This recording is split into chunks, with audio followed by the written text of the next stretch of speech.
YouTube ద్వారా ఈ ఫోన్లో లైవ్లో దేవుని మాటలు వింటున్న నా ప్రియమైన దేవుని బిడ్డలందరికీ కూడా ప్రభువైన యేసుక్రీస్తు నామంలో నా హృదయపూర్వకమైన వందనాలు తెలియజేసుకుంటూ ఉన్నాం. అందరికీ వందనాలు. దేవుని వాక్యాన్ని మనం విందాం. ఈరోజు మన వాక్య ధ్యానం నిమిత్తమై కీర్తనల గ్రంథం 73వ కీర్తన, కీర్తనల గ్రంథం 73వ కీర్తన 24వ వచనాన్ని చదివి దేవుని మాటలు మనం ధ్యానం చేద్దాం.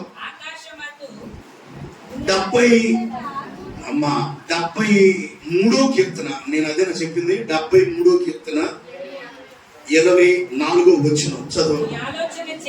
అది నీ ఆలోచన చేత నన్ను నడిపించెదవు, తరువాత మహిమలో నీవు నన్ను చేర్చుకొందువు. చాలిక ఈ మాట మనందరం చెబుదాం. నీ ఆలోచన చేత నన్ను నడిపించెదవు, తరువాత మహిమలో నీవు నన్ను చేర్చుకొందువు.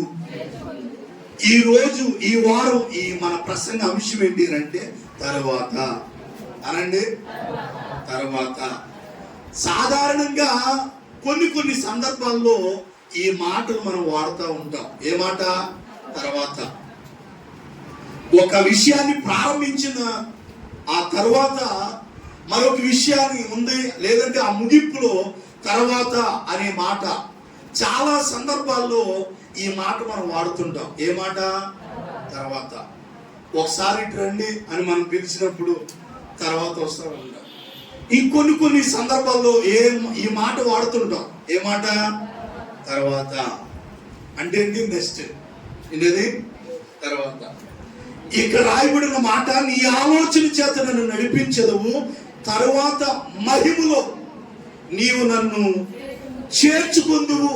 నీ ఆలోచన చేత. ఎవరి ఆలోచన? దేవుని ఆలోచన చేత మనం నడిపిస్తాడంట.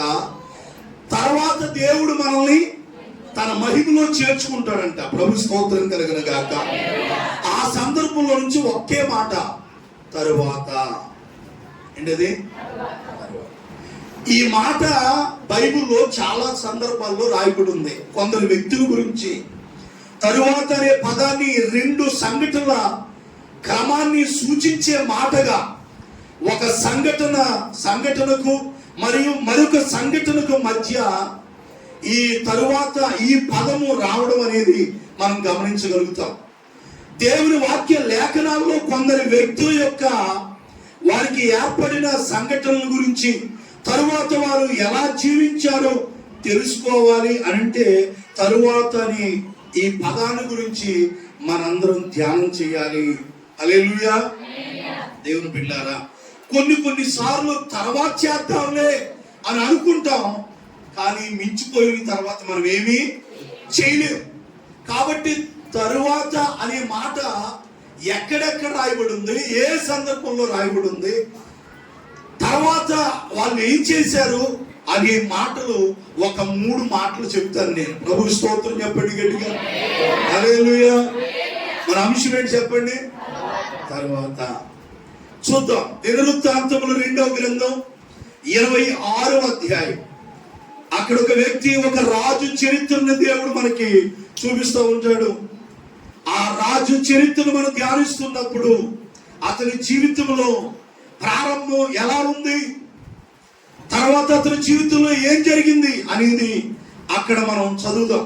దినవృత్తాంతములు 2వ గ్రంథం 26వ అధ్యాయం 16వ వచనాన్ని మనం చదివినట్లయితే, అయితే ఎప్పుడంట? స్థిరపడిన తర్వాత అనండి. స్థిరపడిన తర్వాత అతడు మనసున గర్వించి చెడిపోయేను. హల్లెలూయా. స్థిరపడిన తర్వాత అనండి. ఎప్పుడంట? మన వాక్య అంశం ఏంటి? తరువాత. ఇప్పుడు ఇక్కడ ఫస్ట్ మాట ఏంటి? స్థిరపడిన తర్వాత. ఏమైన తర్వాత? స్థిరపడిన తర్వాత ఏమయ్యాడంట? మనసున గర్వించి చెడిపోయాను. హల్లెలూయా. చూడండి దేవుని పిల్లలారా, మనం చదువుకున్నటువంటి లేఖన భాగంలో ఉజ్జియా అనబడినటువంటి రాజు చరిత్ర అక్కడ మనకు కనబడతా ఉంది. చాలా సందర్భాల్లో ఆ రాజుల గురించి నేను జ్ఞాపకం చేశాను. సందర్భం వచ్చింది కాబట్టి మరొకసారి ఆ రాజుల గురించి మనం జ్ఞాపకానికి తెచ్చుకోవాలి. అతడు ప్రారంభ జీవితం చాలా ఆత్మీయంగా ఉంది. అతడు ప్రారంభంలో చాలా దేవునికి దగ్గరగా ఉన్నాడు, చాలా భక్తిగా జీవించాడు, చాలా ఆత్మీయంగా నడుచుకున్నాడు, చాలా యథార్థంగా నడుచుకున్నాడు. దేవుడు అతన్ని ప్రేమించి ఎవరికి లేని గొప్ప భాగ్యాన్ని అతనికి ఇచ్చాడు. ఆ దినవృత్తాంతములు 26వ అధ్యాయం 3వ వచనాన్ని మనం చదివినప్పుడు, ఉజ్జియా ఏలను ఆరంభించినప్పుడు 16 ఏళ్ల వాడై యెరూషలేములో 52 సంవత్సరాలు ఏలెను. హల్లెలూయా చెప్పండి, ఎన్నేళ్ళు? 52 సంవత్సరాలు. ఎన్నేళ్ళు వయసులో రాజయ్యాడంట? 16 సంవత్సరాల వయసులో రాజైనాక దేవుని మహాకృపను పొందుకొని 52 సంవత్సరాలు రాజరికం చేశాడంట. ఆయన 52 ఏళ్ళు ఏలుబడి చేశాడు అతను రాజ్యంగా. 4వ వచనం 2వ లైన్లో ఉన్న మాట మనం చదివినప్పుడు, యెహోవా దృష్టికి యథార్థంగా ప్రవర్తించెను అనండి. ఎలా ప్రవర్తించాడంట? ఇదంతా మనం వింటేనే తర్వాత ఏం జరిగిందో ఇందాక చదవబడిన మాట మనకు అర్థమైంది. ప్రారంభంలో ఎలా ఉన్నాడు చెప్పండి? ఎలా ఉన్నాడు? యథార్థంగా ఉన్నాడు. మనం కూడా ఎలా ఉన్నాం? ప్రారంభంలో ఎలా ఉన్నాం? ఆయన్ని మనల్ని పక్కన పెట్టి చూసుకోవాలా. ఈరోజు ఉజ్జియా రాజు ప్రారంభంలో యథార్థంగా ప్రవర్తించాడట దేవుని ఎదుట. అతని ప్రారంభ జీవితం రాజైన కొద్ది రోజుల తర్వాత 52 సంవత్సరాలు అతడు పరిపాలన జరిగించాడు. ఆ ప్రారంభంలో దేవుణ్ణి యథార్థంగా నడుచుకున్నాడు. 5వ వచనంలో అతడు దేవుణ్ణి ఆశ్రయించెను అనే మాట ఉంటుంది 2వ లైన్లో. అతడు దేవుణ్ణి ఆశ్రయించెను. 7వ వచనం 3వ లైన్లో ఏముందంటే దేవుడు అతనికి సహాయం చేశాను. మొదటిగా దేవుని ఎడల యథార్థంగా ఉన్నాడు, రెండోదిగా దేవుని మీద ఆనుకున్నాడు. ఎప్పుడైతే రెండు అతను కలిగి ఉన్నాడో దేవుడు అతనికి సహాయం చేశాడు. ప్రతి సందర్భంలో యుద్ధానికి వెళ్ళేటప్పుడు ఎక్కడికి వెళ్ళినా ప్రార్థనా పూర్వకంగా వెళ్ళేవాడంట. ఎవరు చెప్పండి? ఫస్ట్ నుంచి కూడా దేవుని ఆరాధించే వ్యక్తిగా, దేవుని ఎడల యథార్థత కలిగిన వాడిగా, దేవుని ఆశ్రయించిన వాడిగా మనకు కనబడుతూ ఉంటున్నాడు. ఎప్పుడైతే దేవుని ఆశ్రయించి దేవుని ఎడల యథార్థంగా జీవించి ఉంటూ ఉన్నాడో దేవుడు అతన్ని అత్యధికంగా వర్ధులు చేశాడంట. చెప్పండి, ఏం చేశాడు? దేవుడు అతన్ని ఆశ్రయించున్నంత కాలం దేవుడు అతన్ని ఏం చేశాడు? వర్ధులు చేశాడు. దేవుని బిడ్డారా, అతనికి ఎదురు లేని వాడిగా రాజ్యాన్ని ఏలుబడి చేస్తూ ఉంటున్నాడు. ప్రతి విషయంలో దేవుడు అతనికి సహాయం చేస్తూ వచ్చాడు. వర్ధిల్లతమే తప్ప అపజయమంటూ ఎరగకుండా దేవుని ఎడల ఎంతో యథార్థంగా నడుచుకుంటూ వచ్చాడు. దేవుడు అన్నీ కలుగు చేశాడు. ఆయనకి అన్ని సంపద కలుగు చేశాడు. వెండి బంగారాలు ప్రతిదీ కూడా దేవుడు అతనికి కలుగు చేశాడు. ఎంతో మంది సైన్యం పరాక్రమశాలు అతని కింద ఉన్నారంట. విస్తారమైనటువంటి సంపద ఆయన సంపాదించుకోగలిగాడు దేవుని కృపను బట్టి. 8వ వచనంలో దేవుడు అతనికి సహాయం చేసినప్పుడు అమోనీయులు ఉజ్జియాకు పన్నించువారైరి, అతడు అధికముగా బలాభివృద్ధిని నొందిన గనుక అతని కీర్తి ఐగుప్తు మార్గ ప్రదేశములన్నిట్లో వ్యాపించెను. హల్లెలూయా. అతని కీర్తి అనండి, కీర్తి అనేది ఘనత, గొప్ప ఖ్యాతి పొందుకున్నాడు, మంచి పేరు సంపాదించుకున్నాడు. అనేక ప్రాంతాలు ఆయన కీర్తి ఏమైంది? వ్యాపించిందంట. ఈ రాజు గురించి చెప్పగానే అందరూ గొప్పగా పొగుడుతున్నారు. గొప్ప ఘనత సాధించాడు దేవుని కృపను బట్టి.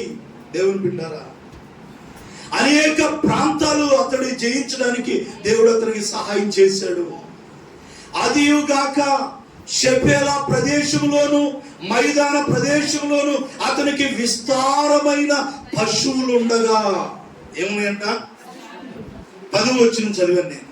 అతనికి విస్తారమైన పశువులు ఉండగా అతడు అరణ్యంలో దుర్గములు కట్టించి అనేకమైన బావులు త్రవ్వించెను. వ్యవసాయం మందు అతడు అపేక్ష గలవాడు. అంటే ఆయనకి వ్యవసాయం చేయడం అంటే బాగా ఇష్టం అంట. ఎవరికి? విజయరాజుకి. చాలా పశువులు ఉన్నాయంట ఆయనకి. అంటే అన్ని దేవుడు ఇచ్చాడు ఆయనకి. అనేక బావులు త్రవ్వించాడంట. విస్తారమైన సంపద దేవుడు ఆయనకి ఇచ్చాడు. అతడు వ్యవసాయం మందు ఆపేక్ష గలవాడు గనుక పర్వతములలోను కర్మేలులోను అతనికి వ్యవసాయకులను ద్రాక్ష తోట పనివారు కలిగి ఉండిరి. హల్లెలూయా. యుద్ధమునకు ఉజ్జియాకు సైన్యము కలిగి ఉండెను. అందులోని యోధులు రాజాధిపతులలో హననీయ అని వారి చేతి క్రింద ఉండిరి. ఖజానాదారుడకు మాయాషాయు ప్రధానమంత్రియకు యెహీయేలును వారు లెక్క ఎంతైనదని చూచి వారిని పటాలముగా ఏర్పరచువారై ఉండిరి. ఇదంతా మరి అతని సంపదగా, అతని కింద ఎవరెవరు ఉన్నారు, ఎంతమంది రాజులు ఉన్నారు, ఎంతమంది సైన్యం ఉంది, ఎంత గొప్ప గొప్ప వాళ్ళు అతని కింద ఉన్నారు అనేది చదివించడానికి ఈ మాటలు మీకు చూపిస్తున్నాను. రాజునకు 13వ వచనం, రాజునకు సహాయము చేయుటకై శత్రువులతో యుద్ధము చేయుటి యందు పేరు పొందిన పరాక్రమశాలులైన 3,07,500 మంది గల సైన్యము వారి చేతి కింద ఉండేను. హల్లెలూయా. ఇంతమంది ఈయన కింద ఉన్నారంట. ఇక మనోడికి ఎదురు లేదు. ఎవరికి అనండి? ఎవరికి? ఇవన్నీ ఎలా వచ్చినాయి కంటే దేవుని ఎడల యథార్థంగా ఉన్నాడు. దేవుని ఎడల దేవుని మీద ఆనుకొని జీవించాడు. ప్రార్థన చేసుకునేవాడు. అందుకని దేవుడు కావలసినవన్నీ దేవుడు అతనికి ఇచ్చాడు. ప్రభువు స్తోత్రం చెప్పండి గట్టిగా. ఆనాడు ఉజ్జియా రాజుకి ఎలాగైతే మరి ఆస్తి సంపద పశువులు మరి ఎన్నో ఇచ్చాడో దేవుడు, మన జీవితాల్లో కూడా మనం కూడా ఎంతో పేద స్థితిలో ఉన్న మనము కూడా దేవుడు ప్రేమించి మనం అడిగినవన్నీ దేవుడు మనకు కూడా ఇచ్చాడా? ఇవ్వలేదా? ఇచ్చాడు. దేవుడు బిడ్డలారా, ఉజ్జియా రాజుని దేవుడు ఎంతో గొప్పగా హెచ్చించాడు. ఎంత గొప్పగా! 3 లక్షల మంది పైబడి 3,07,500 మంది గల సైన్యం అతని చేతి కింద ఉన్నారు. ఉజ్జియా ఈ సైన్యం అంతటిని డాళ్లను, ఈటును, స్థిరస్థానములను, కవచములను, విల్లులను ఒడిశాలలో వానకు చేయించాడంట. హల్లెలూయా. ఇంకా ఆయన పేరు మోగిపోతా ఉంది. అతని కీర్తి దూరంగా, అమ్మా 15వ వచనం చివరి లైన్లో, ఆయన కీర్తి దూరంగా, ఉన్నూళ్ళలో కాదు, దగ్గర దేశాల్లో కాదు, దూరంగా వినపడుతుందంట. దూర దేశానికి కూడా ఈయన కీర్తి అంతా వ్యాపించింది. ఇంత పేరు దేవుడు ఇచ్చాడు. ఇంతవరకు బాగానే ఉంది అతని జీవితం. అయితే ఇందాక మనం చదువుకున్నాం, అయితే అనే మాట రాయబడి ఉంది. ఏంటి? అయితే స్థిరపడిన తర్వాత. ఏంటిది?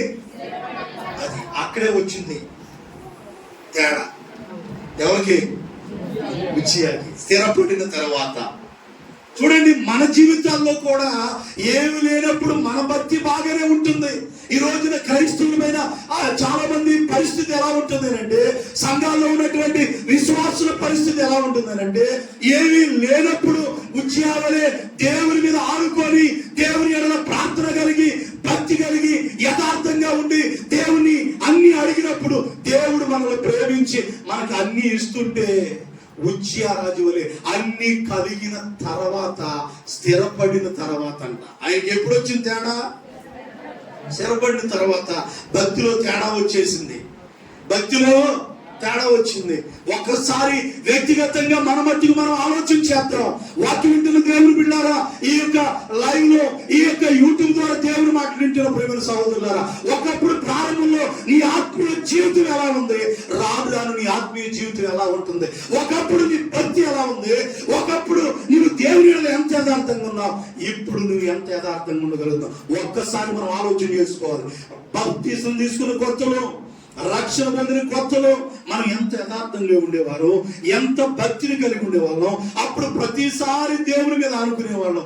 దేవుడు మన ఎడల కరిగిరించి, దేవుడు మన ఎడల దయ చూపించి, మన స్థితిని మార్చి, మన గతిని మార్చి, మన దేవుడు ఒక ఉన్నతమైన స్థానంలో పెడితే ఇప్పుడు మన కళ్ళు ఎక్కడికి వచ్చేసినాయి? నెత్తుకొచ్చేసి. స్థిరపడిన తర్వాత ఇల్లు లేనప్పుడు నీ భక్తి ఎలా ఉంది, ఇంట్లో వస్తువులు లేనప్పుడు నీ భక్తి ఎలా ఉంది, పేద స్థితిలో ఉన్నప్పుడు నీ భక్తి ఎలా ఉంది, ఇప్పుడు అన్ని కలిగిని ఇప్పుడు ఎలా ఉంటుంది? ఒక్కసారి ఆలోచన చేసుకుందాం. నేను అంటాను, ఒక్క మాట మీరు చదువుతారా తల్లి? సమూయేలు మొదటి గ్రంథం అనుకుంటారు, ఒక్కసారి చూడండి. సమూయేలు మొదటి గ్రంథం కానీ రాజుల గ్రంథంలో ఆ భక్తుడైనటువంటి ఆ దావీదును గురించినటువంటి ఒక చక్కని మాట అక్కడ రాయబడి ఉంటుంది. అతని జీవితంలో మరి రాజైన తర్వాత అతడు ఎలా ఉన్నాడో ఒక్క మాట మీ కొరకు చదివిస్తాను. దేవునికి స్తోత్రం చెప్పండి గట్టిగా. నీ మాట జీవము గలదయ్యా యేసయ్యా, నీ మాట సత్యము గలదయ్యా, నీ మాట యేసయ్యా, నీ మాట ఏది మారినా నీ మాట మారదయ్యా, మాట కలుగునయ్యా, ఏది మారినా ఏది ఆగినా నీ మాట కలుగునయ్యా, నీ మాట జీవము గలదయ్యా యేసయ్యా,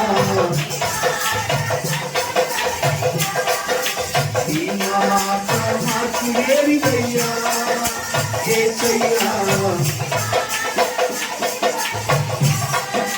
నశించుచున్న వారిని బ్రతికించును నీ మాట, బంధింపబడిన వారిని విడిపించును నీ మాట, నశించుచున్న వారిని బ్రతికించును నీ మాట,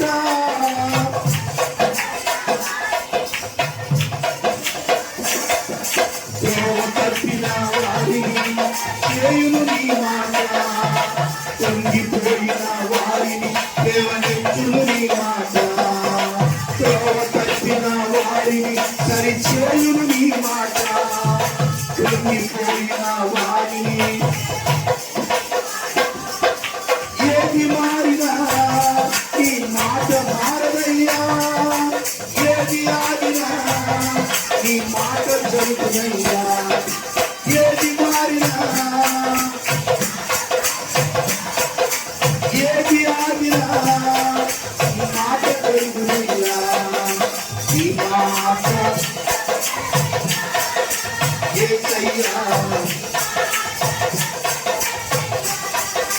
నీ మాట మార్పు లేనిదయ్యా.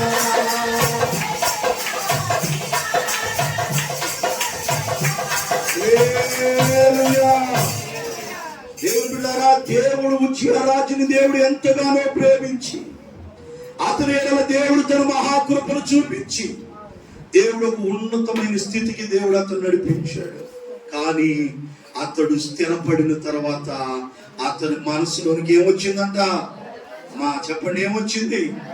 నేటి సంఘాల్లో, నేటి సంఘ బిడ్డల జీవితాల్లో, నేటి పరిస్థితులు మనం గమనిస్తున్నప్పుడు, ఏమీ లేనప్పుడు మన ఆత్మీయ జీవితాలు, మన భక్తి విధానాలన్నీ బాగానే ఉన్నాయి. దేవుడు మనల్ని ప్రేమించి కొద్దిగా ఉన్నతమైన స్థితిలో పెట్టేసరికి మనలోకి ఏమొచ్చేస్తుంది చెప్పండి? స్థిరపడిన తర్వాత ఏమైనాగా అది స్థిరపడిన తర్వాతే వస్తాయి అన్ని అందరికీ. ఏమైనప్పుడు భక్తి బాగానే ఉంటుంది, పలకరింపులు బాగానే ఉంటాయి. అప్పుడు కళ్ళు కాడ కాస్త కింద చూస్తుంటాయి, తోటోడు కనపడినప్పుడు చక్కగా పలకరిస్తారు చక్కగా. కొద్దిగా స్థాయి మారి దేవుడు కొద్దిగా స్థితిని మార్చినాక ఇక ఎక్కడ లేని ఉన్నతమైన స్థితిలో ఉన్నవాళ్ళలాగా. మొన్న మన భారతదేశంలో అతి కుబేరుడైనటువంటి ముఖేష్ అంబానీ కుమారుడి పెళ్లి జరిగింది, వివాహం జరిగింది. కొన్ని కోట్ల రూపాయలు ఖర్చు పెట్టి ఆ వివాహం జరిగించారు. కోట్ల రూపాయలు ఖర్చు పెట్టారు. వాస్తవానికి ఆయనతో మనలాంటి వారు పోల్చుకుంటే ఇంత గడపలిగినట్టు అసలు దేనికి సరిపో అనమాట. కానీ అంత గొప్ప స్థానంలో మన భారతదేశంలో నెంబర్ 1 కోటీశ్వరుడు ఆయన. ఇంచుమించుగా 2500 రకాల వంటకాలు పెట్టాడంట. 2500 రకాల ఐటమ్స్ పెట్టాడంట తింటాకి. పెళ్లికి వచ్చిన అతిథులకి కోట్ల రూపాయలు ఖర్చు పెట్టారు, ఆ వివాహం జరిగించారు. కానీ వాళ్ళలో రవ్వంత కూడా గర్వం లేదు. వచ్చిన వాళ్ళందరికీ వాళ్ళు ఒట్టించారు. వచ్చిన వాళ్ళందరికీ ఆ ఐటమ్స్ తీసుకొని వాళ్ళు ఒట్టించారు. చూసారా ఎలాంటి ఉందంటే ప్రధానమంత్రిని కూడా స్టాండ్గా ఉంటారు. ఎవరిని ప్రధానమంత్రిని కూడా కట్టిపడేస్తారు అన్నమాట. అంత నెంబర్ 1 పొజిషన్. కానీ వాళ్ళలో ఏమీ లేదు. ఆ కూర్చున్న వాళ్ళకి వాళ్ళే స్వయంగా వడ్డించుకుంటా తిన్నారా అని అడుగుతూ ఉన్నారు. వాళ్ళతో పోల్చుకుంటే వాళ్ళు దేనికి మనలాంటి వారు కానీ మనలాంటి వాళ్ళు కాదు, చాలా మంది సరిపోరు అనమాట. కానీ ఎందుకు దాంతో పోల్చు అంటే దేవుడు వాళ్ళకి ఇచ్చాడు, అది పక్కన పెడదాం. మనకి ఇచ్చాడు అంటే మనం దేనికి సరితోమో మనమేమో మన మిడిసిపాట్లు, మన గర్వాలు, మన అహంకారాలు అది మామూలుగా అన్నమాట కింద. అదే పెద్దోళ్ళు ఎప్పుడో సామెత ముందే చెప్పారు, అన్నీ ఉందేమో అనికి మనకు ఉంటుంది, ఏమి లేని ఇస్త్రాకు మరి ఏమి లేవుగా ఏం చేస్తుంటది. అన్నీ ఉన్నాడు అనికి మనకు బాగానే ఉంటున్నాడు కుదురుగా. ఏమి లేని వాళ్ళు చూడండి వాళ్ళకి ఏమి కింద ఆపలేమా. దేవుని బిడ్డారా, జాగ్రత్త. దేవుని బిడ్డారా, రాజైన ఉజ్జియా స్థిరపడిన తర్వాత ఏం జరిగింది? మనసును గర్వించి ఈ రోజున గర్వానికి చోటిస్తున్నారు అనేక మంది. దానివల్ల అనేక మంది చెడిపోతున్నారు. తెలుసుకో. ఆ సమూయేలు గ్రంథంలో దావీదు గురించి ఒక మాట ఏముంటుంది అంటే, అతడు రాజైన తర్వాత అమ్మా ఎప్పుడంట రాజైన తర్వాత ఎక్కడికి వచ్చాడు? దేవుని మందిరంలోకి వచ్చాడంట. హల్లెలూయా చెప్పండి గట్టిగా. మన అయ్యగారు చెప్పాడుగా, చేతులు చెప్తే దేవునికి నైవేద్యం పెడతా. హల్లెలూయా చెప్పండి గట్టిగా. కొంచెం హుషారుగా ఉండండి. నాకు ఇంటి రంగంలో పెద్దగా గుర్తొచ్చి చాలా బాధ వేస్తుంది. మందులు ఇక్కడ కూర్చుని కూడా చాలా ఇంటి రంగంలో బాధ వేస్తుంది. కానీ అన్ని అట్లాగే చేసుకొని మీకు చెప్పాలి కాబట్టి వేరే అయ్యగారిని మాట్లాడదామంటే నాకే ఇక్కడ ఆతిథ్యం ఇవ్వలేదు. మా అక్కదారి బాబు చూసుకుంటుంది ఒక అంటే ఆపేస్తున్నాను. మళ్ళీ ఏమన్నా అయ్యగారిని పిలవాలంటే మీకు ఎక్కితో ఎక్కదు ఇవన్నీ తలకెళ్ళిపోయింది. అట్లా చెప్పి ఎంత చెప్పినా మీరు పడుతున్నా దేవుడు నారాయణ ఉండాక ఇక యాక్టివ్గా వాక్యం అనాలి. వచ్చేది అలా ఒక్కరోజు ప్రభు స్తోత్రం ఎప్పటి గట్టిగా. మీ మొహాలు శుక్రాలు లేవు, శనివారాలు లేవు, బుధవారాలు ఏం లేవు. ఇవ్వాలి మీ మొహాలు నాకు కనపడేది, నా మొహం మీకు కనపడేది. పెద్దయ్య గారు చచ్చిపోయారు, లేక చిన్నయ్య గారు మద్దాకయ్య గారు ఫోన్ చేసి ఎక్కడున్నారు అయ్య గారు, ధైర్యంగా ఉన్నాడు, నిబ్రంగా ఉన్నాడు, చేస్తారనుకున్నాను. ఒక్క ఆడదు కానీ, ఒక్క మగద కానీ, ఒక మగవాళ్ళు కానీ ఆడలు ఒక్కళ్ళ కాడ చేసి నాకు నేనే ధైర్యం చెప్పుకుంటా, నాకు నేనే బలపరుచుకుంటా, అలా ముందుకు వెళ్తున్నాను. మా అక్క వచ్చి రాత్రి అన్నం పెడతా, ఇక మనల్ని ఎవరిని పలకరించదయ్యా, ఏడుస్తున్నాడు, పర్లేదమ్మా దేవుడు ఉన్నాడు మనకి అని మా అక్కకి నేను ధైర్యం చెప్పుకున్నాను. అంటే ఎంతమంది ఉన్నారు కదా, ఒక్కరన్నా చేసి అబ్బాయి ఒక్కడు ఫోన్ చేశాడు, అయ్యా బాగున్నారా, కాస్త ధైర్యంగా ఉండండి అయ్యా, ఏం కాదని అంటుండే. ఎంత బాగుంటుంది.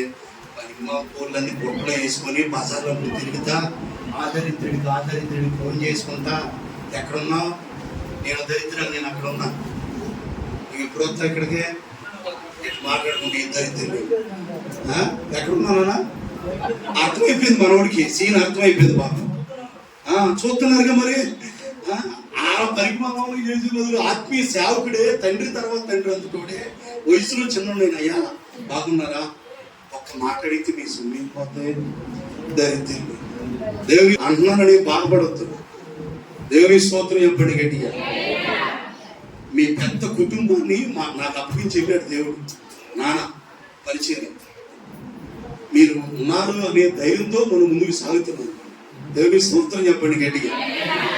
ఒక ఆయన అన్నాడు తమాషాగా, ఇదంతా అమ్మేసి అక్కడికి రాయ్యా, ఇది అమ్మేతే ఈ జీవితానికి అర్థం లేదు, ఇది నాకు దేవుడిచ్చిన పరిచయం, ఇది దీన్ని అమ్మడం అనేది జరగదు, ఇది దేవుడి పరిచర్య, ఇది ఆస్తి కాదు, ఇది దేవుడు అప్పగించిన పరిచర్య.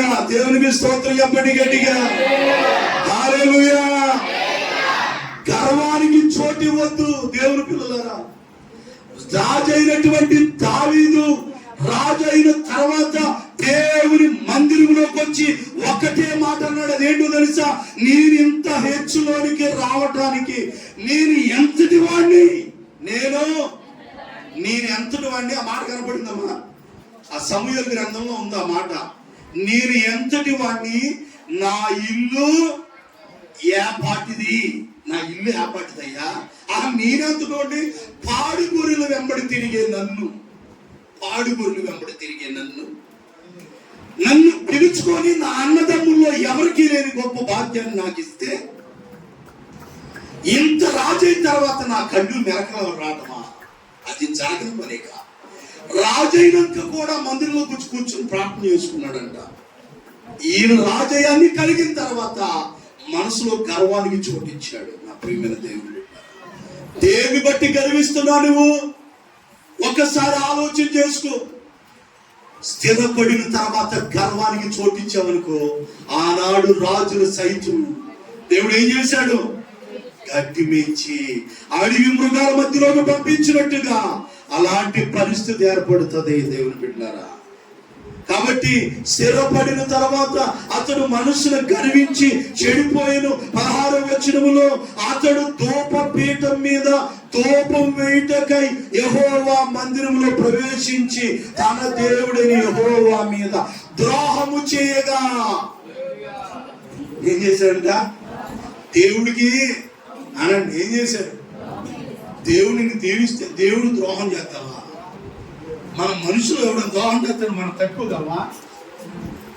ఈడు మనుషులు మనకి ద్రోహం చేస్తేనే మనం తెలియకపోయిన మన మనసు బాధపడితే, సాక్షాత్తు దేవుడే అన్ని విధాలుగా 16 సంవత్సరాలు రాజైన నిన్ను 52 సంవత్సరాల దాకా నిన్ను పైన కూర్చోబెడితే, నీకన్నా ముందు ఏలిన రాజులు సైతం 40 ఏళ్ళకి కింద దిగిపోతే ఎవరికి లేని గొప్ప భాగ్యం నీకు ఇచ్చాడు. 52 ఏళ్ళు వెళ్ళాడంట. గొప్ప రాజుని దావీదే, సౌలు, సొలొమోను వీళ్ళు 40 ఏళ్ళకే దిగిపోయారు. 10 సంవత్సరాలు 5 సంవత్సరాలు ఏలాడు కొంతమంది రాజులు, 3 నెలలు ఏలాడు ఒక రాజు. ఈయన ఏకంగా 52 సంవత్సరాలు ఏలాడంట. కానీ దేవుడు ఇంతగా అతన్ని దీవిస్తే ఇతను ఆఖరికి దేవుడికే ద్రోహం చేశాడంట. ఇప్పుడు మనోడు కూడా చేస్తుంది ఇదే. మనోళ్ళే కాదు, నేటి సంఘాల్లో, నేటి క్రైస్తవులు దేవునికి ద్రోహం చేసేవారు చాలా మంది ఉన్నారు. సహోదరి, ఒకసారి వాక్యం వింటున్న నీ జీవితంలో ఆ విధంగా దేవునికి ద్రోహం చేస్తూ ఉంటే, ఇకనైనా నీ తప్పులు తెలుసుకొని మళ్ళా మొదట ఆత్మీయతను కలిగి ఉన్నట్టయితే దేవుడు నిన్ను ఇంకా 2 అంతలుగా దేవుడు దీవిస్తాడు. హల్లెలూయా. ఇక నాకు రెక్కలు వచ్చేసి, నా కొమ్ములు వచ్చేసి, ఇక నాకు దేవుడితో పని లేదంటావా? దేవుడు ఇక ఆయన తలుచుకుంటే అదో పాతాళానికి, ఎక్కడికి? దైవజనుడు కేపాల్ గారిని దేవుడు ఒక ఉన్నతమైన స్థితిలో పెట్టాడు. ఆయన ఎంత గొప్ప ధన్యత అంటే, అమెరికా దేశానికి ప్రెసిడెంటే ఆయన దగ్గరకు వచ్చి ప్రార్థన చేయించుకొని వెళ్ళేవాడంట. ఆ ధన్యత ఎవరికి లేదా? మన భారతదేశంలో దైవజనుడు కేపాల్ గారికి ఇచ్చినంత గొప్ప ధన్యత ఇంకెవరికి దేవుడు ఇవ్వలా. కానీ అతడు దేవునికి అయిష్టమైన పనులు చేసి, నేను రాజకీయాల్లో దేవుడు ఆయన్ని ఒక మూలకి, పిల్లలోడు కూడా లెక్క చేయట్లేదండి. అప్పుడప్పుడు టీవీలో చూపిస్తున్నారు చూడండి, ఒక కామెడీ చేసే వ్యక్తి అయిపోయాడు.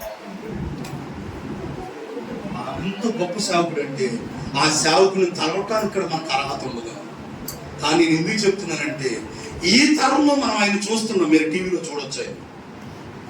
ఈ తరంలో అంటే ఒకప్పుడు గొప్ప గొప్ప నాయకులు ఆయన వెనకమాల పడి దండాలు పెట్టుకుంటా ఆయనకు ఒక పేరు దేవుడు ఇచ్చాడు. ప్రపంచ శాంతి దూత అని పేరు వచ్చిందంట ఆయన.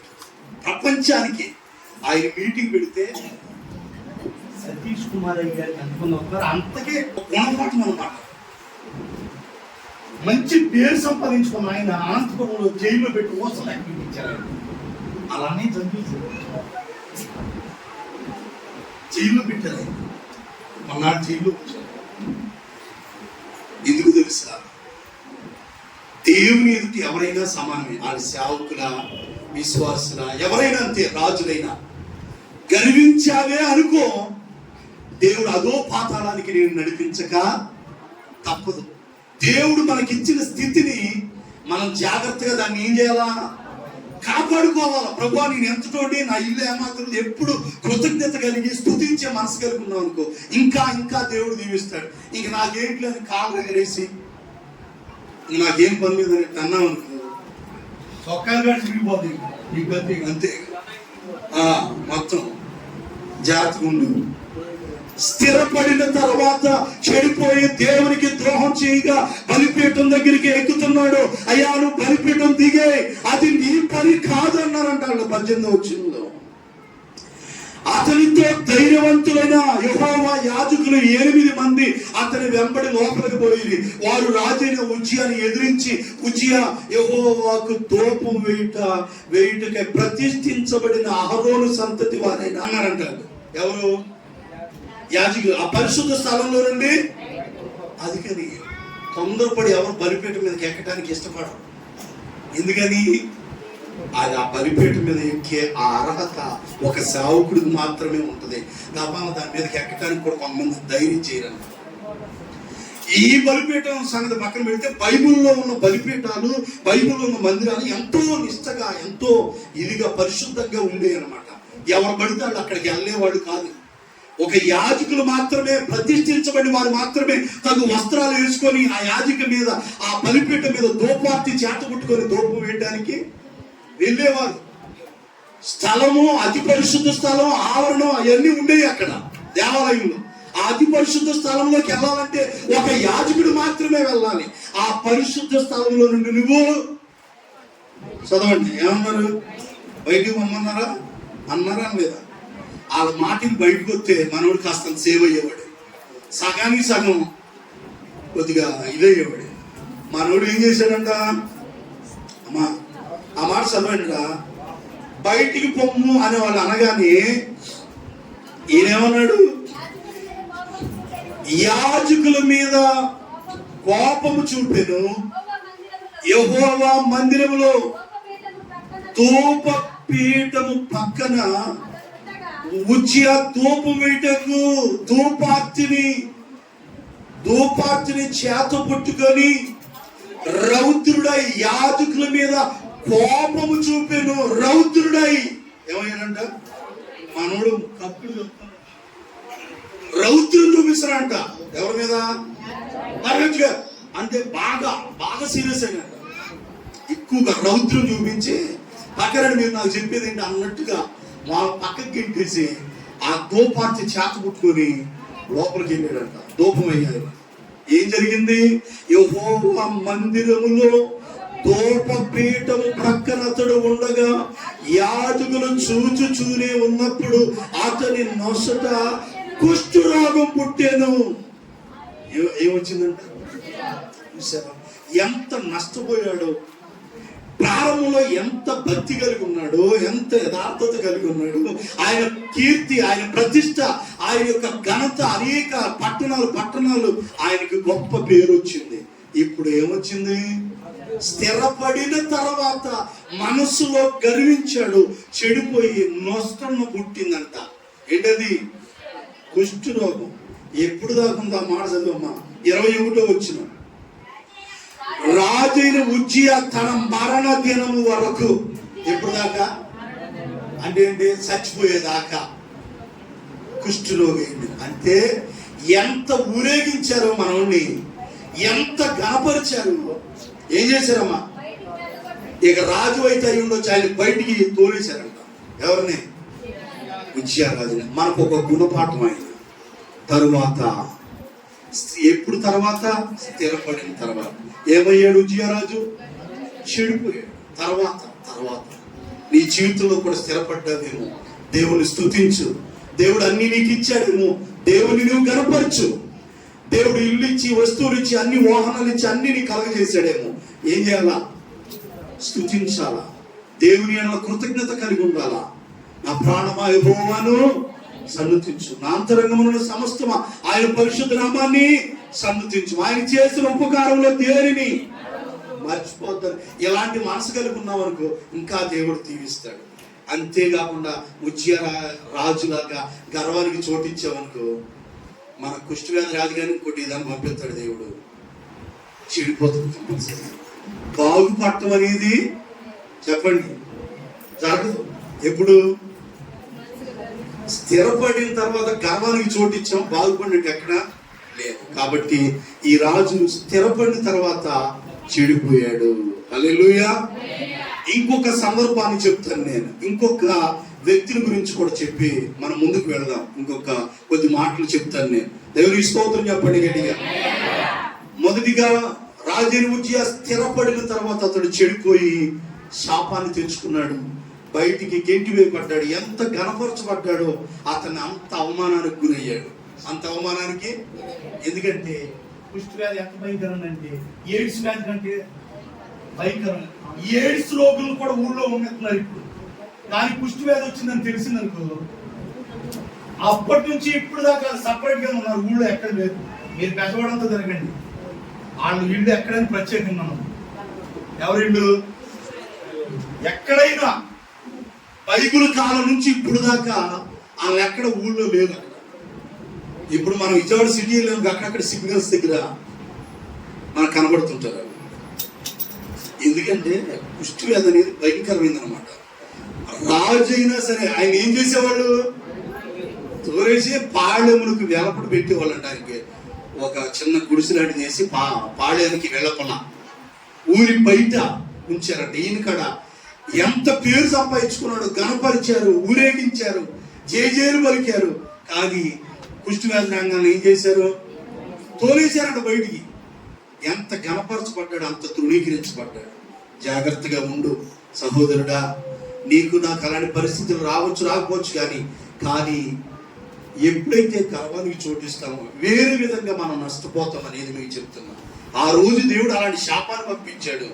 మనకి వేరు విధమైనటువంటి శాప రావచ్చు. జాగ్రత్తగా మనం ఉండాలి. ఆ పాఠాలు మనం నేర్చుకునేటప్పుడు మనలో ఏం కలగాల? భయం కలగాలి, భక్తి. ఆ ప్రారంభంలో ఉన్న భక్తిని మనం కంటిన్యూ చేసేవారిగా ఉండాలి. స్థిరపడిపోయామని అని ఇది అవ్వద్దు మనం. ఇంకొక వ్యక్తి కూడా తర్వాత ఆయన జీవితంలో తర్వాత ఏం జరిగిందో, ఎప్పుడు ఏం జరిగిందో చదువుతాం. హెబ్రీయులకు రాసిన పత్రిక 12వ అధ్యాయం. ఒక సందర్భాన్ని చెప్పి ఆ సమయాన్ని బట్టి ముగిస్తాను నేను. ఒకసారి దేవుని స్తోత్రం చెప్పండి గట్టిగా. హల్లెలూయా. హెబ్రీయులకు రాసిన పత్రిక 12వ అధ్యాయం 16, 17 చదవడమా. ఒక్క పూట కూటి కొరకు తన జ్యేష్ఠత్వపు హక్కును అమ్మివేసిన ఏశావు వంటి భ్రష్టుడైనను వ్యభిచారి అయినను ఉండినేమో అని జాగ్రత్తగా చూచుకొనుడి. ఏశావు అనండి. ఆ తర్వాత ఉజ్జియా స్థిరపడిన తర్వాత ఏశావు ఆ తర్వాత అనండి. మన వాక్యం ఏంటి? తర్వాత ఏంటిది? తర్వాత ఇంకేమున్నది? ఇంకా ఆయన స్థిరపడిన తర్వాత చెడిపోయాడు, పాడైపోయాడు, నష్టపోయాడు, కుష్ఠవ్యాధి తెచ్చుకున్నాడు. ఏశావుని గురించి రాయబడి ఉంది. ఆ తర్వాత ఏ తర్వాత? తండ్రి జ్యేష్ఠత్వపు హక్కుని ఇచ్చాడంట. పెద్దరికాన్ని, పెద్దోడికి జ్యేష్ఠత్వపు హక్కుని ఆ బైబిల్ కాలంలో ఇచ్చారు. ఇప్పుడు కూడా పెద్దోడికి పాలు భాగాలు పంచేటప్పుడు కూడా ఏముండదు, జ్యేష్ఠ భాగాలు ఉంటాయంట. మరి మన వాళ్ళు ఉన్నాయో నాకు తెలియదు, కానీ బైబిల్ కాలం నుంచి కూడా ఆ జ్యేష్ఠ భాగాలు అలాగా ఇచ్చారు. ఇప్పుడు ఇస్సాకు ఏసావుకి జ్యేష్ఠత్వపు హక్కుని ఇచ్చాడంట. ఆ ఆశీర్వాదాన్ని ఆయనకి ఇస్తే ఈయన ఏం చేశాడు? ఒక్క పూట కూటి కొరకు, ఎన్ని పూటలు ఏం చేశాడంట? అమ్మేసుకున్నాడంట. ఏం చేశాడు? ఒక్క పూట కూటి కొరకు తన జ్యేష్ఠత్వపు హక్కుని అమ్మేసుకున్నాడంట. నాకు వద్దులే తీసేసి, దేనికోసం? చిక్కుడు కాదు కూర కోసం అమ్మేసుకున్నాడంట. కకృతిపడి పాతిరి మందులో ఆయన జీవితం అయిపోయింది.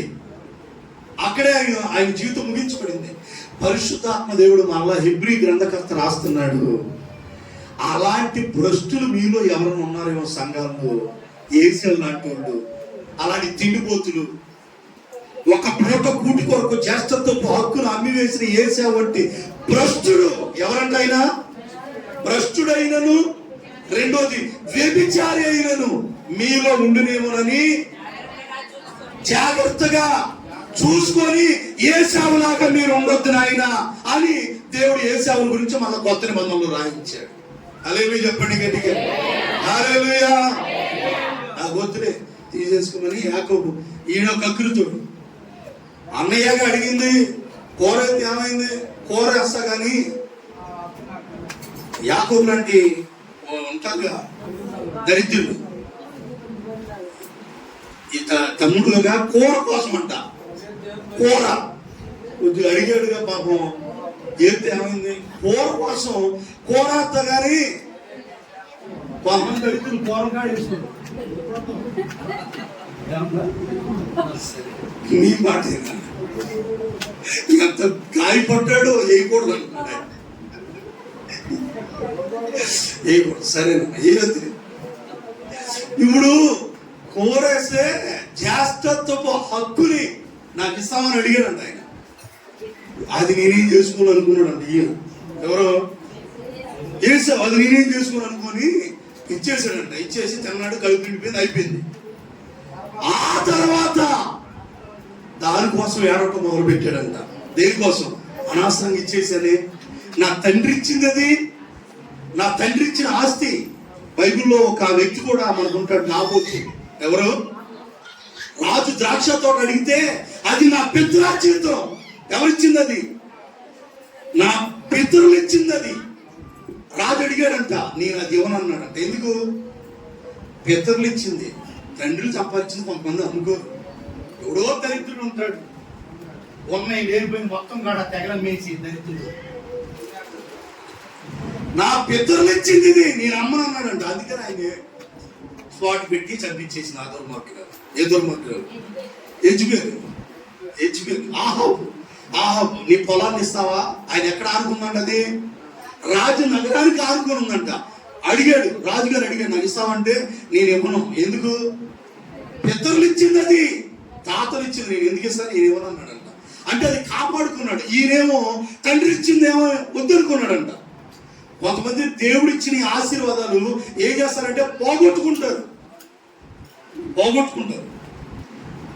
ఆ తర్వాత ఆ వ్యభిచారి, ఆ భ్రష్టుడైన మీలో ఉండినేమోనని జాగ్రత్తగా చూసుకొని ఏసావు ఆ తర్వాత ఆశీర్వాదం పొందగోరి, ఇంకా ఆ తర్వాత అవకాశం పోయినాక ఎంత ఏడిసినా, చదువుమా ఆ తర్వాత చదవండి మళ్ళా 17 వచ్చిన. ఏసావు ఆ తర్వాత ఆశీర్వాదం పొందగోరి కన్నీళ్లు విడుచుచు దానికోసం శ్రద్ధతో వెతికినను మారు మనసు పొందే అవకాశం దొరకక విసర్జించబడినని మీరు ఎరుగుదురు. హల్లెలూయా. అవకాశం చేయి దాటిపోయిన తర్వాత నువ్వు కన్నీళ్లే కాదు ఇంకేం చేసినా దొరకదు. ఇంకా ఏదైనా ఇక్కడ ఉన్నప్పుడే. ఇక ఆ తర్వాత అంటే అవకాశం చేయి దాటిపోయిన తర్వాత మనకి అవకాశం కుదరదు. ఇంకా ఏం పెట్టారా? టైం ఉండగానే, దీపం ఉండగానే మన ఇల్లు చక్క పెట్టుకోవాలి. అవకాశం ఉన్నప్పుడే మన భక్తిని కాపాడుకొని ఏశావులాగా భ్రష్టులు అవ్వకుండా, వ్యభిచారులుగా మార్చబడకుండా మనం జాగ్రత్తగా ఉందుము గాక. ఆమేన్, హల్లెలూయా. ఆ తర్వాత నీవు కన్నీళ్లు గార్చి నా ఆశీర్వాదం నాకు ఇచ్చి. ఇప్పుడు యోధా ఇస్కరియోతు కూడా అంట యేసు ప్రభువాన్ని 30 వెండి నాణ్యాలకి అమ్మేశాడు. ఆయన ఏమనుకున్నాడంటే, ఆయన మనసులో ఈయన ఏసైని ఏం చేయలే అనుకున్నాడేమో, అమ్మేశాడంట. ఈ వెండి నాణ్యాలు తీసుకుని వెళ్ళి హాయిగా చూసుకుంటా మురిసిపోతున్నాడు. ఆ తర్వాత యేసు ప్రభువాన్ని అరెస్ట్ చేసి రోమా సైనికులు ఆ దారి గుండా కొట్టుకుంటూ తీసుకెళ్తుంటే మా నోడు కళ్ళప్పుడు నీళ్లు తిరిగిపోయాయో, అనవసరంగా నేను ఆయన అమ్మేశానే, ఇంత దౌర్భాగ్యం, నేను 30 వెండి నాణ్యాలకు ఆయన అమ్మేశారని ఆ సంచి తీసుకుని వెళ్ళి మళ్ళీ ఆయనకి మీ 30 వెండి నాణ్యాలు మీరు తీసుకుని నా యేసే నాకు ఇవ్వండి అంటే ఇంకెక్కడ ఎత్తారు, దొరికి పట్టి చేసావు కదా నువ్వు. ఆ సంచి వాడు తీసుకుని నా యేసే నాకు ఇమ్మంటే ఇంకెవలా. ఆ మనోడు ఏం చేశాడంటే ఆ 30 వెండి నాణ్యాలు ఆ దారిలో పడేసి వెళ్ళిపోయి ఉరి పెట్టుకొని చచ్చిపోయాడు. ఎవరు? కొన్నిసార్లు అవకాశం చేయదాటిపోయినాక మనం ఏడ్చినా గగ్గోలు పెట్టినా ఇంక తిరిగి రాడు. మళ్ళా ఆశీర్వాదం పొందుకోవాలంటే చాలా దీన్ని బట్టి చాలా కష్టం పడవలసి వస్తుంది. ఇప్పుడు ఇదే జరిగింది ఈ జీవితంలో. తర్వాత అవకాశం చేయదాటిపోయిన తర్వాత, అమ్మేసుకున్న తర్వాత ఇంకెక్కడిస్తాడు? వాళ్ళకే మోసగాడు. ఎవరు? యాకోబు అసలుకే మోసగాడు. ఇంకెక్కడిస్తాడు? ఇక దొరికిందని ఎవరన్నాడు? గట్టిగా పట్టుకొని వదిలిపెట్టుకున్నా ఏడ్చాడంట పాపం. మారు మనసు పొందే అవకాశం లేదంట. దానికో ఆశీర్వాదం పొందగోరి కన్నీళ్లు విడిచుచు దానికోసం శ్రద్ధతో వెదికినను మారు మనసు పొందే అవకాశం దొరకక విసర్జించబడ్డాడు. ధనవంతుడు అక్కడికి వెళ్ళిపోయినాక అయ్యా లాజరు పంపించి కొద్దిగా ఆ నీటి కొనను ఒక బొట్టు నా గొంతులో తడపడానికి ఏమంటే ఇక్కడికి రావడానికి అవకాశం, మధ్యలో పెద్ద అగాధం ఉందిరా నాయన, నువ్వు భూమి మీద కింద కావలసిన కోరిని తిండి తిన్నావు, బాగా బలిసిపోయావు, నువ్వు నీ కన్ను మిన్ను బాగా బలిసి నీ దగ్గర కూర్చొని ఎంగిలి ముక్కలు ఏరుకుని తిని లాజరు కనపడ్డాడు నీ కంటికి. ఒక్క రోజున ఆహారం పెట్టావా? నువ్వు పడాలి ఇక్కడ యాతన, నీ కొవ్వంతా ఎక్కడా కరుగుతుంది. ఇక్కడ మనోడు ఇక్కడ మినరల్ వాటర్ తాగాడో ఏం వాటర్ తాగాడో కానీ అక్కడికి వెళ్ళాక ఒక డ్రాప్ పోలియో చుక్కలాగా ఆ వేలు కొనను ముంచిన అంగిట్లో ఇక్కడ ఈ మంట, ఈ వేడి నేను భరించలేకపోతున్నాను నేను ఇక్కడ. ఇక్కడ రాట కుదరలే అంటే ఈ మనోడు ఏం చేస్తాడు? ఇక నా పరిస్థితి ఏదో ఇలా అయిపోయింది, నాకు ఇంకా 5 సహోదరులు ఉన్నారు, వాళ్ళు ఇక్కడికి రాకుండా ఇక నా పని అయిపోయింది ఏమగలగా, వాళ్ళు ఇక్కడికి రాకుండా లాజర్ని కిందకి పంపించాలి. కొద్దిగా సువార్త చెప్పిన మన ఆదివారం గుడికి వెళ్ళమనయ్యా, ప్రార్థన దేవుని నమ్ముకోమని, మారుమనసు పొందమను, సువార్త నమ్మమను, రక్షణ పొందమను చెప్తాడయ్యా. లాజర్ పంపిస్తే కింద అయ్యగారు చాలా మంది ఉన్నారు. ఇంకా అక్కడికి వెళ్ళినాక రూమ్ కొట్టుకుంటా, అమ్మో అయ్యో ఇక ఏడుపు తప్ప అక్కడ బాప్తిస్మం తీసుకోవటం ఉండదయ్యా. సావకు ముందే తెలుసుకో సహోదరుడా, ఎక్కడున్నప్పుడే మారు మనసు పొందు, సువార్తనము. యేసు ప్రభువు నీ కొరకు మరణించాడని యేసుని సొంత రక్షకుడిగా అంగీకరిస్తే రేపు పాతాళానికి వెళ్లకుండా పరలోకానికి వెళ్తావు. మారు మనసు పొందే అవకాశం ఉన్నప్పుడే మనం ఏం చేయాలా? పొందాలా. అవకాశం పోయిన తర్వాత యేసు ఏడ్చాడు, ఇక అవకాశం లేదు, ఇది చేసేది ఏం లేక బాధపడ్డాడు. దేవుని బిడ్డలారా, మనం పోగొట్టుకోకుండా చాలా జాగ్రత్తగా ఉండాలి. 2 మాటలు చెప్పాను నేను. ఒకటి, ఉజ్జియారాజు స్థిరపడిన తర్వాత చెడిపోయాడు మనసులో గర్వించి. రెండోది, ఏశావు జ్యేష్ఠత్వపు హక్కుని అమ్మి వేసుకున్న తర్వాత ఆ ఆశీర్వాదం మరలా పొందగోరి కన్నీళ్లు విడిచాడు. ఆ తర్వాత కానీ ఇక పొందుకోవటానికి అవకాశం లేదు. నీకు ఇచ్చిన దాన్ని కాపాడుకో, పోగొట్టుకోవద్దు. ఆ తర్వాత నువ్వు ఏడిసినా అది మళ్ళా సంపాదించుకోవడం చాలా కష్టమైపోద్ది. కాబట్టి తర్వాత నీ జీవితంలో ఉంటుందో ఉండదో, నువ్వు ఉన్నదాన్ని జాగ్రత్తగా కాపాడుకో. మనసులో గర్వానికి చోటు ఇవ్వద్దు, తగ్గించుకో, దీనత్వం కలిగి దేవుని స్తుతించు. నీకున్నదాన్ని, దేవుడిచ్చిన ఆశీర్వాదాన్ని నువ్వు పోగొట్టుకోవద్దు. తండ్రి ఇచ్చిన ఆశీర్వాదాన్ని ఏసావు పోగొట్టుకున్నాడు, కన్నీళ్లు పెట్టుకున్నాడు. ఒక్కటి ఇవ్వయ్యా అంటే లేదు, ఇంకా అవకాశం లేదు, రేపు అవకాశం ఉంటుందో ఉండదో, ఇప్పుడే నేడు అనే సమయం ఉంది. కానీ ఇదే మిక్కిలి అనుకూల సమయం, ఇదే రక్షణ దినం. సహోదరుడా, రక్షణ పొందకుండా ఉన్నావేమో, ఇకనైనా ఈ లైవ్ లో యూట్యూబ్ ద్వారా దేవుని మాటలు వింటున్న దేవుని బిడ్డ, మారు మనసు పొందే అవకాశం ఉంది నీకు. దేవుని రాకడ సమీపంగా ఉంది. తర్వాత నీ స్థితి ఏమైపోద్దు, అవకాశం ఉంది కానీ రక్షణ తీసుకో, మారు మనసు పొందు. దేవుడు ఇచ్చిన ఆశీర్వాదాన్ని కాపాడుకుందాం. స్థిరపడి గర్వించి చెడిపోయే వారికి మనం ఉండొద్దు, దేవుని స్తుతించే వారిగా ఉందాం. దేవుడి మాటలు దీవించును గాక. ఈ ఆలోచన చేత నన్ను నడిపిస్తావు, తర్వాత మహిమలో మనల్ని చేర్చుకుంటాడు. ప్రార్థన చేద్దాం. తండ్రి, అయ్యా, ఇంతవరకు నువ్వు మాట్లాడిన ప్రతి మాట కొరకు నీకు స్తోత్రములు నాయనా. నీ ఆలోచన చేత నువ్వు నన్ను నడిపిస్తావని, తర్వాత నువ్వు మహిమలో చేర్చుకుంటావని నీ వాక్యం ద్వారా మీరు మాట్లాడారు. తరువాత ఏం జరిగిందో అయ్యా 2 సందర్భాలు మాకు వివరించి చెప్పావు నాయన. రాజుని ఉంచి ఆ జీవితాన్ని ముందు పెట్టావు. అతడు స్థిరపడిన తర్వాత మనసులో గర్వించి చెడిపోయాడు. ప్రారంభ జీవితం బాగానే ఉన్నాడు ప్రభువా, ప్రారంభంలో యథార్థంగా నడుచుకున్నాడయ్యా, ప్రారంభంలో నీ మీద ఆధారపడ్డాడు, నిన్ను ఆశ్రయించాడు, నువ్వు అతనికి సహాయం చేశావు. 52 సంవత్సరాలు నాయన రాజుగా పరిపాలన జరిగించాడు. స్థిరపడిన తర్వాత గర్వించి చెడిపోయాడయ్యా. నేటి కాలంలో మా జీవితాల్లో కూడా అన్ని కలిగిన తర్వాత మనసులో గర్వానికి చోటించి మేము చెడిపోతున్నామయ్యా. మొదటి భక్తి మాలో లేదు నాయనా, మొదటి ఆత్మీయత మాలో లేదు ప్రభువా. అయ్యా, మేము తర్వాత స్థిరపడిన తర్వాత ఉజ్జియా రాజు వలె గర్వానికి చోటిచ్చామేమో, మమ్మల్ని క్షమించు నాయనా. అయ్యా, మీరు చెప్తున్నారు, ఒక్క పూట కూటి కొరకు తన చేష్టత్వపు హక్కుని అమ్మివేసిన ఏసావు వంటి భ్రష్టుడైనను వ్యభిచారైనను మీలో ఉండినేమోనని జాగ్రత్తగా చూసుకోమంటున్నావయ్యా. నిజమే, ఏసావు ఎక్కడో పాత నిబంధనలో ఆయన జీవితం ముగించబడింది.